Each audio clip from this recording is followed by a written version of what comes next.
กับบ่าวทองดำเนาะบ่าวทองดำมาจะไปใส่หมองเนาะนี่เนาะโอ้โห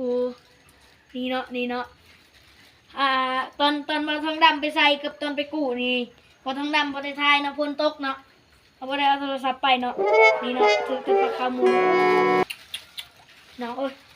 เบิ่งนี่บ่าวทองดำปงให้เบิ่งเลยนะพี่โอ้โตพี่น่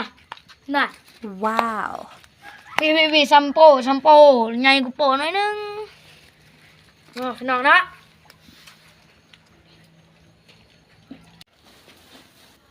สบายดีเนาะนี่ตอนปลดเนาะน้องเอ้ยขออยากแหบหน่อยนึงตากคน